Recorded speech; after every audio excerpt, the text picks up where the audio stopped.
नमस्कार दोस्तों, मैं नरेंद्र यादव स्वागत करता हूं आपका अपने YouTube channel NKS study point पे। आपने पिछले क्लास में देखा था कि टेंस के बारे में अपन ने प्रेजेंट इंडेफिनिट टेंस में चारों प्रकार के सेंटेंस बनाना सीखा था और इसके अलावा थोड़ी छोटी सी बात मैं आपको बताना चाहूँगा सेंटेंस के बारे में। देखिए इधर जो वाक्य है आपके दो प्रकार के होते हैं वैसे तो, ठीक है, वर्णात्मक वाक्य और क्रियात्मक वाक्य।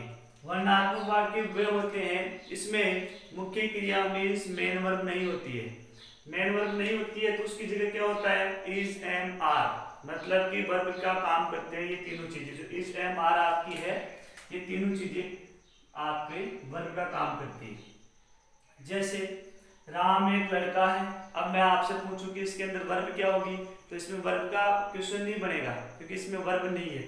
तब इसकी इंग्लिश कैसे बनाते हैं, राम सब्जेक्ट आ गया आपका, इज एम आर में से जो है ना यहाँ पे ये वाला है, ये फिर इज एम आर में से बनता है, ठीक है। अब राम के साथ इज लगाते हैं, मैं के साथ एम लगाते हैं, बाकी प्लूरल सब्जेक्ट के साथ आर लगाते हैं। तो राम इज ए बॉय, ये इसकी इंग्लिश बनेगी। यहाँ पे वर्ब नहीं है इसलिए वर्ब का काम इज एम आर ने किया। दूसरा होता है आपका क्रियात्मक वाक्य। क्रियात्मक वाक्य ऐसे वाक्य होते हैं जो अपने टेंस में पढ़ के आए हैं। टेंस में जो चार प्रकार के सेंटेंस पढ़े हैं अपन ने, अफर्मेटिव, नेगेटिव, इंट्रोगेटिव और इंट्रोगेटिव नेगेटिव, जो अपन ने पढ़ा है ये अपने टेंस में सेंटेंस का काम करते हैं, लेकिन वो चारों सेंटेंस आपके क्रियात्मक वाक्य होते हैं। इनके इन चारों के अलावा ये एक वर्णात्मक वाक्य होता है जिसके अंदर वर्ब नहीं होती है, मेन वर्ब नहीं होती है, उसकी जगह इज एम आर काम करते हैं।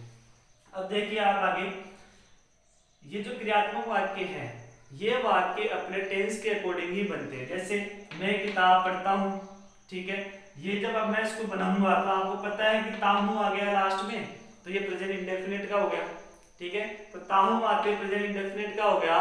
सेंटेंस आप पहचानोगे तो सेंटेंस इसका अफर्मेटिव का हो गया क्योंकि बीच में कोई नहीं है, कोई इंट्रोगेटिव नहीं है, ठीक है।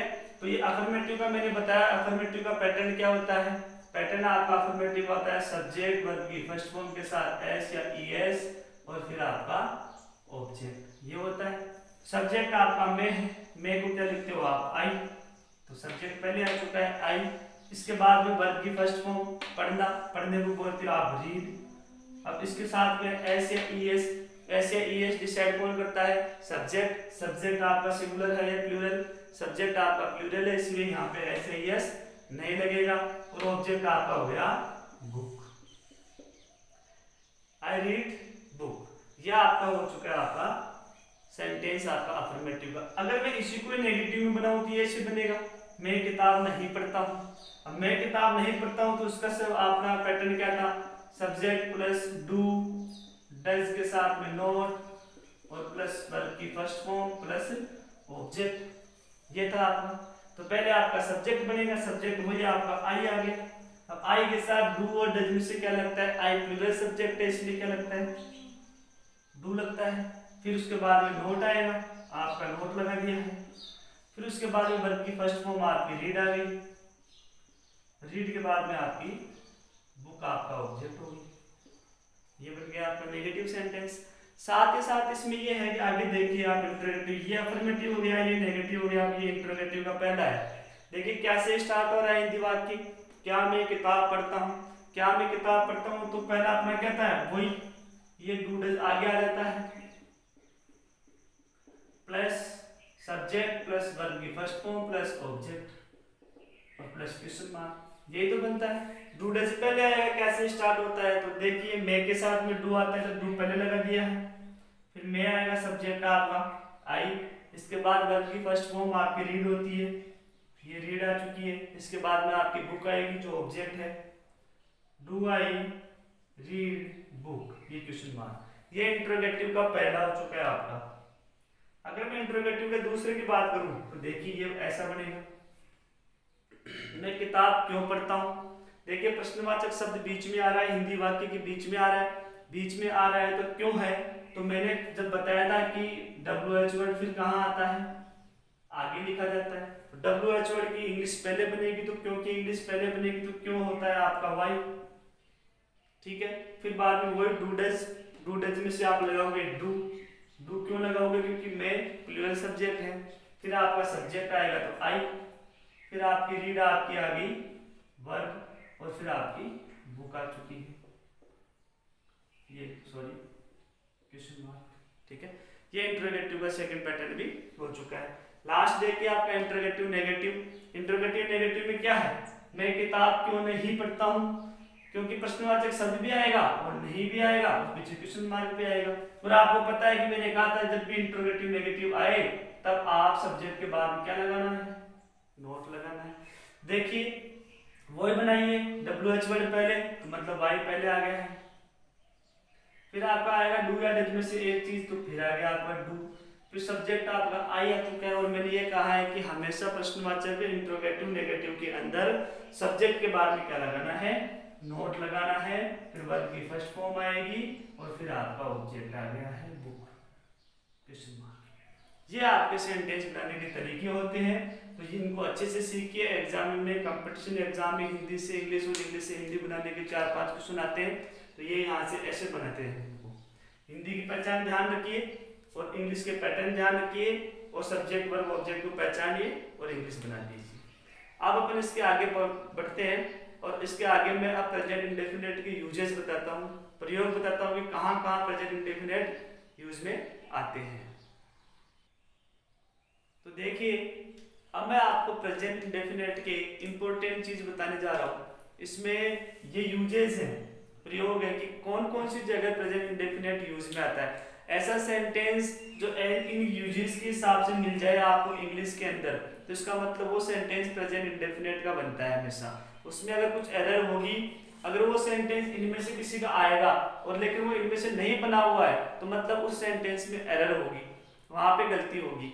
आप देखिए पहला है यूज शाश्वत सत्य, यूनिवर्सल ट्रुथ, मतलब कि जब से सृष्टि का निर्माण हुआ है तब से जो चीजें जैसी है वैसे ही चली आ रही है, उस पर कोई फिजिक्स केमिस्ट्री मैथ्स नहीं लगी है, उन पे कोई भी कुछ भी केमिकल्स नहीं लगा सकते, उनको चेंज नहीं कर सकते हैं, वो शाश्वत सत्य है, वो यूनिवर्सल ट्रुथ है आपका। जैसे the sun rises in the east, सूर्य पूर्व में उगता है, सूर्य पूर्व में उगता है, ये शाश्वत सत्य है आपका, बिल्कुल सही है कि जब से सृष्टि बनी है तब से सूर्य पूर्व में उग रहा है, ठीक है।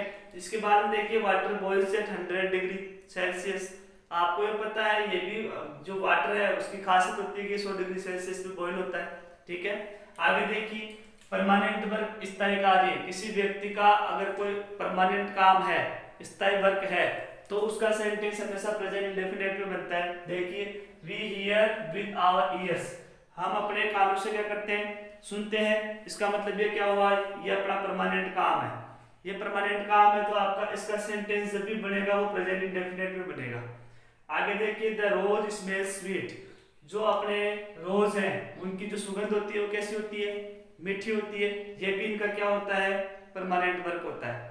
आगे देखिए किसी की हैबिट आ जाए, आदत आ जाए, तो मैंने आपको स्टार्टिंग में प्रेजेंट इंडेफिनिट की जब डेफिनेशन लिखवाई थी उसमें ये चीजें एक साथ लिखवाई थी, कोई शाश्वत सत्य, हैबिट, परमानेंट वर्क, ऐसा कुछ स्थायी स्वभाव वगैरह आ जाए तो उनका सेंटेंस हमेशा प्रेजेंट इंडेफिनिट में बनता है। इस हैबिट में देखिए आप किसी की हैबिट हो सकती है, जैसे लिखा हुआ ही ऑफन कम्स लेट, वह प्राय लेट ही आता है, कभी कभी लेट ही आता है, इसका मतलब वो उसकी हैबिट बन गई है, लेट आने की हैबिट बन चुकी है, तो वो हैबिट बनते ही जो सेंटेंस बनेगा आपका वो प्रेजेंट इंडेफिनिट में बनेगा।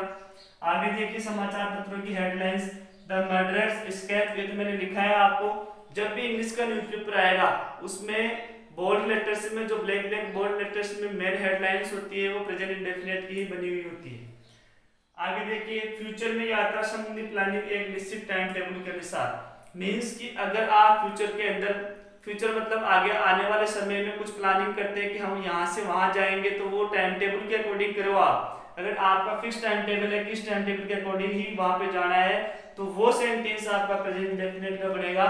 जैसे द ट्रेन लीव्स 4:30 PM, जो आपकी ट्रेन है 4:30 बजे निकलती है, ये ट्रेन का फिक्स टाइम है, ठीक है, लेकिन अभी आप यहाँ से निकलो, आपको पता है 4:30 बजे का टाइम है आगे, तो वो सेंटेंस किसका बनेगा, आपका प्रेजेंट इंडेफिनिट का बनेगा।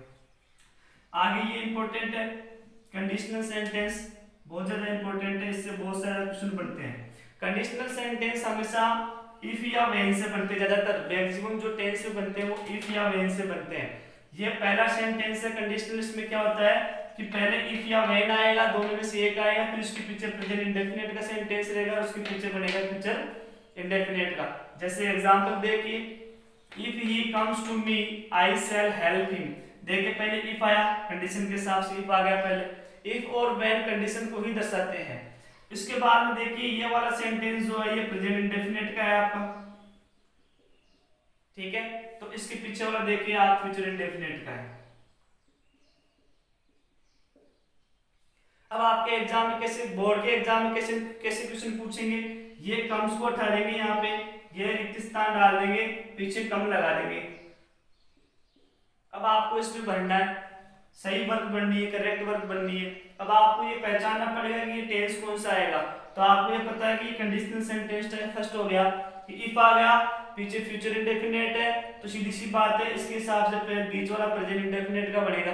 तो प्रेजेंट इंडेफिनिट में देखिए ये अफर्मेटिव है, अगर नेगेटिव होता तो कम के आगे नोट लगा हुआ रहता, और इंटरोगेटिव होता तो पीछे इंटरोगेटिव प्रश्नवाचक चिन्ह होता। तो यहाँ पे कम है, अफर्मेटिव का बनाना है, ही आपका सब्जेक्ट है, पैटर्न आपका अफर्मेटिव का होता है subject plus V1 plus S या ES प्लस ऑब्जेक्ट, यही होता है। तो आपको पता है सब्जेक्ट इस पैटर्न के हिसाब से इंग्लिश बनी हुई मिलेगी आपको, वहां पर चेंज नहीं होगा। ये पैटर्न में पहले सब्जेक्ट है तो ये ही सब्जेक्ट ही है यहाँ पे, इसके बाद में वर्ब की फर्स्ट फॉर्म बननी है, तो आपको ब्रैकेट के अंदर हमेशा वर्ब की फर्स्ट फॉर्म ही देगा आपको। तो वर्ब की फर्स्ट फॉर्म में इसको उठाएंगे यार की। अब देखिए इस ही के साथ में ऐसे एस लगता है कि हाँ गुरुजी लगता है बिल्कुल, ई तो है, आपको एस लगाना है, टर्म्स लग गया। देखो आप आगे कुछ बनने की जरूरत नहीं है अपने को, तो पीछे जाने की आवश्यकता ही नहीं है। तो ऐसे आपके एग्जाम में क्वेश्चन पूछते हैं, और ये आपके प्रेजेंट इंडेफिनिट की यूजेस है, इन्हीं को ध्यान रखिए। इनसे अगर कोई सा भी सेंटेंस आपको मिलेगा तो वो प्रेजेंट इंडेफिनिट का ही बनेगा, वहां पे वर्ब को हटाएंगे और वर्ब आपको भरवाएंगे। तो आपको ये सेंटेंस देखते पहचान में आनी चाहिए कि ये इसका है और ये प्रेजेंट इंडेफिनिट का ही बनेगा। तो ये आपके यूजेस यहाँ पे खत्म होते हैं। अब मैं इंपॉर्टेंट चीज बता रहा हूँ आगे, और इन यूजेस के अलावा अगर इंग्लिश के सेंटेंस के अंदर कुछ एडवर्ब्स बता रहा हूँ मैं आपको, कुछ ऐसे वर्ड्स बता रहा हूँ, अगर वो डायरेक्टली दिख जाए आपको उस सेंटेंस में, तो वहां डायरेक्टली वो सेंटेंस आपका प्रेजेंट इंडेफिनिट का होगा। तो वहां आपको ज्यादा दिमाग लगाने की जरूरत नहीं है, वो अगर वर्ड मिल जाएंगे तो आप पहचान जाओगे कि प्रेजेंट इंडेफिनिट का है, फिर इंडेफिनिट के पैटर्न के हिसाब से उसमें वो वर्ब भर दीजिए। तो देखते हैं आगे। तो देखिए अब मैं आपको बता रहा हूं एडवर्ब्स ऑफ टाइम। ये कुछ ऐसे एडवर्ब्स हैं, ऐसे वर्ड्स हैं जो आपको डायरेक्ट इंग्लिश के सेंटेंस में मिलेंगे, और आपको ये वर्ड मिल जाए तो आप उस सेंटेंस में अगर देखते ही पहचान जाओगे, अगर ये सेंटेंस ये वर्ड्स है सेंटेंस में, तो वो सेंटेंस प्रेजेंट इंडेफिनिट का ही बनेगा हमेशा। जैसे always, often, sometimes, seldom, daily, regularly, occasionally, generally, frequently, rarely, everyday, every night, every week. मतलब एवरी के साथ में क्या आ जाए, टाइम आ जाए। ऐसे each day, each night, each week means each के साथ क्या आ जाए, टाइम आ जाए। On Sunday, on Monday, on Tuesday, ये पूरे के पूरे आगे। वंस, ट्वाइस, थ्राइस, आगे काउंटिंग, आगे till January, till February, till March, आगे महीनों के नाम जितने टिल के साथ में है। अगर ये सब इनमें से कुछ भी आपको दिख जाए एक सेंटेंस के अंदर, तो वो वाला सेंटेंस डायरेक्ट प्रेजेंट इंडेफिनिट का ही बनेगा। जैसे आप देखिए आपके सामने, दे ऑफन टू मूवी, आपको एग्जाम में ऐसे ही क्वेश्चन मिलेगा, बोर्ड के एग्जाम में आपको ऐसे क्वेश्चन मिलेगा। ये जो भी ब्रैकेट में लिखा हुआ रहेगा वो वर्ब की हमेशा फर्स्ट फॉर्म होती है, जो भी ब्रैकेट में लिखा हुआ रहता है वो वर्ब की फर्स्ट फॉर्म होगी सभी टेंस के अंदर। अब आपको यहाँ पे करेक्ट वर्ब बढ़नी है। अब आप इसको पढ़ोगे, होता क्या है कि आपके एग्जाम में ऐसे ही आते हैं, और गवर्नमेंट एग्जाम की प्रिपरेशन जो कर रहा है उसके अंदर एरर देता है, यहाँ पे जो वो आता है वहाँ एरर बना के दे देगा। तो आप देखिए इसमें होता क्या है, दे ऑफन टू मूवी, मतलब ब्रैकेट में है गो, मतलब ये वर्ब आपको यहाँ पे बननी है। अब ये सही बननी है, क्या बननी है, आपको पहले ये सेंटेंस पता होना चाहिए कौन से टेंस में जाएगा। अगर आप इसको देखते ही पहचान जाओगे कि ये प्रेजेंट इंडेफिनिट का है तो कोई दिक्कत ही नहीं आएगी। देखिए मैंने आपको बताया, ये देखो ऑफन लिखा हुआ है, ये ऑफन देखो ये रहा आपकी पहचान के अंदर एडवर्ब्स ऑफ टाइम में ऑफन आ गया तो बस ये सेंटेंस आपका कुछ भी हो प्रेजेंट इंडेफिनिट में जाएगा। 12 के 12 टेंस में से एक टेंस के अंदर चला गया ये प्रेजेंट इंडेफिनिट के अंदर, तो आपको प्रेजेंट इंडेफिनिट की ही वर्ब लगानी है इसके अंदर। अब आपको प्रेजेंट इंडेफिनिट में जाने के बाद में 4 टाइप के सेंटेंस होते हैं, affirmative, negative, interrogative, interrogative, negative. तो अफर्मेटिव है नेगेटिव है क्या, देखिए अगर नेगेटिव होगा तो इस ब्रैकेट में गो के आगे नोट लिखा हुआ रहेगा, और इंटरोगेटिव होगा तो पीछे क्वेश्चन मार्क रहेगा। ठीक है, तो इस प्रकार ना तो ये इंट्रोगेटिव है ना इंट्रोगेटिव नेगेटिव है ना नेगेटिव हो, तो किसका बचा ये अफर्मेटिव का। तो अफर्मेटिव का फिर पैटर्न आपके दिमाग में होना चाहिए, V1 सब्जेक्ट, V1 एस या ES प्लस ऑब्जेक्ट। तो देखिए जो लिखा हुआ रहेगा इसी पैटर्न पे रहेगा इंग्लिश का सेंटेंस, दूसरा नहीं रहेगा। देखिए पहले आपका क्या आता है सब्जेक्ट, ये देख क्या बन गया है सब्जेक्ट। ये ऑफन आपका एडवर्ब्स ऑफ टाइम है, ये आगे भी आ सकता है पीछे भी आ सकता है। ठीक है, इसके बाद में देखिए क्या आना चाहिए वर्ब की फर्स्ट फॉर्म, ये गो लिखा हुआ है तो यहाँ पे वर्ब की फर्स्ट फॉर्म आ रही है, तो ये वर्ब की फर्स्ट फॉर्म में उठा के यहाँ लगा दीजिए, तो ये गो आ गया। लेकिन इसके बाद में ऐसे ES भी देखना है अफर्मेटिव में, और ऐसे ES सब्जेक्ट के अकॉर्डिंग लगता है, तो आपका सब्जेक्ट देख लो दे प्लूरल है तो आपको इसमें ऐसे ES नहीं लगेगा, ये ऐसे कैसे आएगी, और ये आपका आंसर यही होगा, आगे देखने की आवश्यकता ही नहीं है आपको। इसमें देखिए the sun in the west set, मतलब आपको वर्ब बननी है सेट, सेट मतलब होता है छिपना। आपको पता है कि सूर्य वेस्ट में छिपता है, इसका मतलब ये क्या हो गया, इन एडवर्ब ऑफ टाइम के अंदर ऐसा कुछ भी नहीं है कि इसमें से देख के पहचान ले। अगर जब एडवर्ब ऑफ टाइम के हिसाब से कोई भी वर्ड्स आपको नहीं दिख रहा है तो वहां पर आप यूजेस ध्यान में रखें। हो सकता है कोई यूजेस का सेंटेंस और आपको पता है ये शाश्वत सत्य है कि सूर्य पश्चिम में ही छिपता है, ये बिल्कुल सही बात है। तो यहाँ पे शाश्वत सत्य आ गया, शाश्वत सत्य का जो भी सेंटेंस होगा प्रेजेंट इंडेफिनिट में बनता है। अब प्रेजेंट इंडेफिनिट में बनता है, देखिए सन के साथ में वर्ब की फर्स्ट फॉर्म आएगी तो ये आपका सेट है, और देखिए ऐसे ES लगाना है तो सन अकेला होता है सिंगुलर है, तो यहाँ पे लगा दीजिए क्या S। ES के लगाने के तरीके बताए थे मैंने आपको, वो तो लगेगा नहीं, केवल ऐसे लगेगा। यहाँ देखिए Ram games daily in the morning, play बनना है आपको पता है ये डेली लिखा हुआ है, डेली आपकी एडवर्ब्स ऑफ टाइम में है, डेली के चक्कर से ये क्या बन गया सेंटेंस आपका प्रेजेंट इंडेफिनिट का बन गया है। तो प्रेजेंट इंडेफिनिट का अगर आपका सेंटेंस बन गया है तो यहाँ पे वर्ब की फर्स्ट फॉर्म उठाइए, यहाँ लगाइए प्ले। लेकिन राम आपका सिंगुलर है तो ऐसे ही तो लगाओगे तो ऐसे हो गया, ये आपका इसका आंसर होगा। ठीक है, तो आपके बोर्ड के एग्जाम में ऐसे क्वेश्चन पूछे जाते हैं, और आगे गवर्नमेंट की प्रिपरेशन करते हैं कोई बच्चे तो वहां पे एरर पूछी जाती है। तो यहाँ पे जैसे ऑफन गो लिखा है तो गो की जगह वेंट लगा देगा, फिर ABCD A B बीच में ABCD करके स्लॉट दे देगा, और आपको बोलेगा कि कहाँ पे एरर है। तो वहां पे आपको फिर टेंस को पहचानना है, सेंटेंस को देखिए सेंटेंस अगर इंडेफिनिट का नहीं बन रहा है तो वहां पे वो एरर पहचान लीजिए। और हमेशा जो एरर देगा आपको, अगर टेंस की एरर देगा गवर्नमेंट प्रिपरेशन में तो आपको वर्ब में देगा, हेल्पिंग वर्ब और मेन वर्ब में देगा, इसके अलावा कहीं भी वो टेंस की एरर नहीं आती है।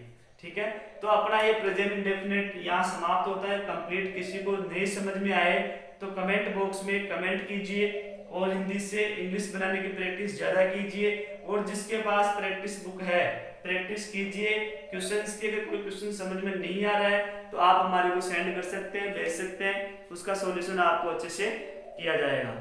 ठीक है, तो आपका प्रेजेंट इंडेफिनिट समाप्त हो गया है। अगले वीडियो में अपन देखेंगे present continuous tense. Thank you.